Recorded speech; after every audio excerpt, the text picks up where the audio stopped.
Break के बाद बढ़ते आगे। मिडिल ईस्ट में इजरायल और हमास की बड़ी जंग छिड़ी है जो रुकने का नाम नहीं ले रही। साथ ही इजरायल ने यमन समेत दूसरे देशों को बड़ी चेतावनी भी दे डाली है।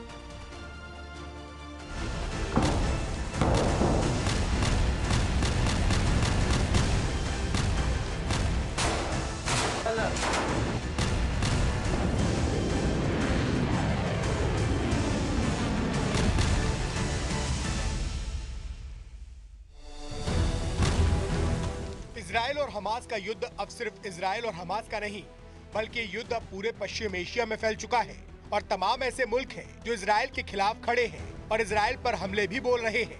लेकिन इजरायल ने हमास का साथ देने वाले देशों को खुलेआम धमकी दे डाली है और बोल दिया है कि जरूरत पड़ी तो पश्चिम एशिया में कहीं भी बम गिर सकता है। इजरायल ने चेतावनी देते हुए यमन का नाम तक ले डाला। ये चेतावनी इजरायल की वायुसेना चीफ ने दी, जिससे पश्चिमी एशिया का माहौल बिगड़ सकता है, क्योंकि 7 अक्टूबर के बाद से ईरान और उसके सहयोगी चरमपंथी संगठन इजरायल और उसके सहयोगी देशों की टेंशन बढ़ा रहे हैं।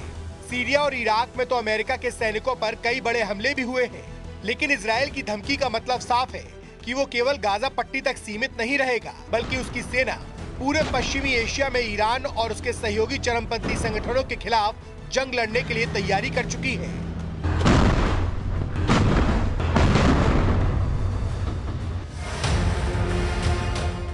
इजरायल ने साफ संकेत दे दिया है कि इजरायल ना तो जंग के बीच में किसी भी सीज फायर के लिए रुकेगा और ना ही इस जंग के बाद थमने वाला है। पहले ही इजरायल के प्रधानमंत्री बेंयामिन नेतन्याहू कह चुके हैं कि वो हमास के खात्मे के बाद हिजबुल्लाह के खिलाफ लड़ाई लड़ेंगे, लेकिन अब तो बात इससे भी आगे बढ़ चुकी है। इजरायल कई बार बोल चुका है कि वो हमास के अंत से पहले जंग नहीं रोकेगा और इसलिए गाजा में सीज फायर के मुद्दे पर पेच फंस गया है। इस मुद्दे पर इजरायल और अमेरिका तक में अनबन हो चुकी है, लेकिन इजरायल टस से मस नहीं हुआ। अब तो उसने हमास का साथ देने वालों पर भी बम गिराने की तैयारी कर ली है। ये बयान खुद इजरायल की वायुसेना चीफ ने दिया।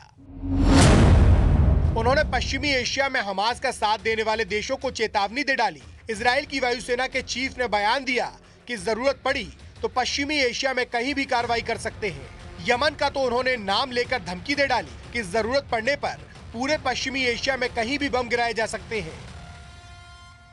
साफ है कि इजरायल रुकने वाला नहीं है और इसके लिए वो पूरे पश्चिम एशिया से भी भिड़ सकता है। इजरायल के रुख से लगता है कि वो बड़े युद्ध की तैयारी में भी है। दरअसल इजरायल का मकसद है कि हमास को खत्म करे और हमास को खत्म करने के लिए वो लगातार चेतावनी भी दे रहा है कि अगर उसे किसी ने रोकने की कोशिश की तो परिणाम बड़े हो सकते हैं। इससे पहले हिजबुल्लाह के नेता नसरल्लाह को भी ऐसी धमकी दी गई थी। इजरायल के रक्षा मंत्री ने कह दिया था कि अगर नसरल्लाह ने गुस्ताखी की तो इजरायल बैरूत का हाल भी गाजा जैसा कर देगा। और ऐसी ही चेतावनी इस बार भी दी गई है, क्योंकि इजरायल वहां भी वैसी ही बमबारी कर सकता है जैसी उसने गाजा पट्टी में की। या यूं कहे कि इजरायल ने जता दिया कि हमास के अंत के लिए वो पश्चिमी एशिया को भी जंग में झोंक सकता है और केवल गाजा में ही नहीं बल्कि लेबनान से यमन तक भयंकर जंग छेड़ सकता है। दरअसल 7 अक्टूबर के बाद से पश्चिमी एशिया में इजरायल के खिलाफ ऐसा माहौल बना कि लगने लगा कि ये लड़ाई यहूदी बनाम मुस्लिम हो गई है, क्योंकि इजरायल पर लेबनान, सीरिया और जॉर्डन जैसे मुस्लिम देशों से भी हमले का खतरा मंडराने लगा है। ईरान ने खुलकर धमकी भी दी थी कि अगर गाजा पर हमले नहीं रुके तो इजरायल पर चौतरफा हमले होंगे और जंग के कई मोर्चे खुल जाएंगे। लेकिन इजरायल ईरान की धमकी से डरा नहीं, बल्कि उल्टा गाजा में हमले तेज कर दिए। न अस्पतालों को छोड़ा, न शरणार्थी कैंपों को, स्कूलों और मस्जिदों पर भी बम गिराए और अब तो उत्तरी गाजा के एक बड़े हिस्से पर नियंत्रण का दावा कर रहा है। और अब पश्चिमी एशिया में हमास का साथ देने वालों को चेतावनी दे डाली और लगने लगा कि इजरायल पश्चिमी एशिया को जंग की आग में झोंकने की तैयारी में है, क्योंकि वो भड़का हुआ है और डंके की चोट पर ऐलान कर चुका है कि हमास के अंत के पहले वो किसी की नहीं सुनेगा और हर उस देश या संगठन से भिड़ जाएगा जो हमास का साथ दे रहे हैं। क्योंकि इजरायल की वायुसेना के चीफ ने बयान दिया कि वो यमन पर भी हमला कर सकते हैं। पिछले कुछ हफ्तों से यमन से इजरायल पर मिसाइलें दागी जा रही हैं। उसने दक्षिणी इजरायल के एलट शहर में लड़ाकू ड्रोन भेजने का भी दावा किया था, जिसमें एक ड्रोन तो एलट शहर की एक इमारत से टकरा भी गया था। जिसके बाद इजरायल ने लाल सागर में अपना जंगी जहाज भेज दिया था। उसका एरो 3 मिसाइल डिफेंस सिस्टम भी तैनात कर दिया गया था, जिसका मतलब ये हुआ कि इजरायल लाल सागर की ओर से आने वाले खतरों के लिए सावधान हो गया और अब तो वो यमन पर पलटवार के संकेत दे रहा है, या यूं कहे कि वो हूथी लड़ाकों से लड़ने के लिए तैयारी में है, क्योंकि यमन में सक्रिय हूथी लड़ाकों ने ही इजराइल पर मिसाइल अटैक की जिम्मेदारी ली थी।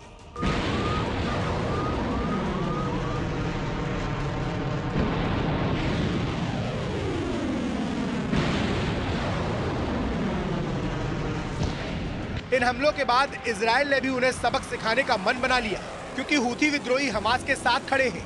उन्होंने इजराइल को गाजा में हमले न रोकने पर मिसाइल अटैक तेज करने की धमकी भी दी थी, और इसलिए इजराइल ने खुलकर चेतावनी दी तो यमन पर बमबारी कर सकता है।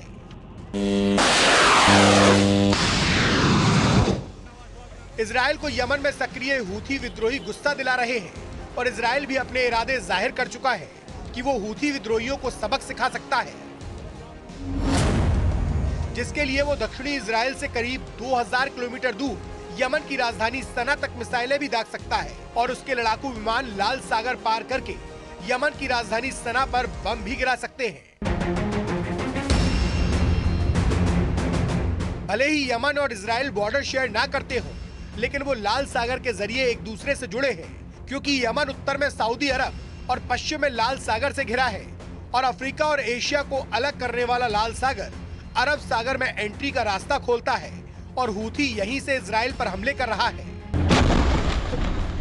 यहीं पर इजराइल का भी एक छोटा सा कोना लाल सागर से लगता है, जहां इजराइल का एलर्ट शहर बसा है, जिस पर हमास और इजराइल की जंग शुरू होने के बाद यमन के हूथी लड़ाकों ने कई बार मिसाइलें दागी, जिन्हें कभी इजराइल के एरो 3 मिसाइल डिफेंस सिस्टम ने मार गिराया, तो कभी लाल सागर में तैनात अमेरिका के जंगी जहाज ने पस्त कर दिया,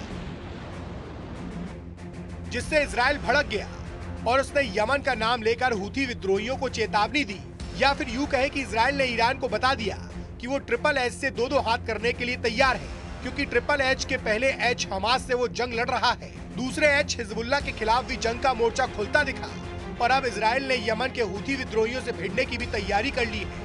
यानी ट्रिपल एच का तीसरा एच कहे जाने वाले हूथी लड़ाकों से भी जंग का माहौल बनने लगा है। यानी ईरान ने जिन 3 कट्टरपंथी संगठनों की चुनौती इजराइल के सामने खड़ी की थी, इजराइल ने उन चुनौतियों को स्वीकार कर लिया है।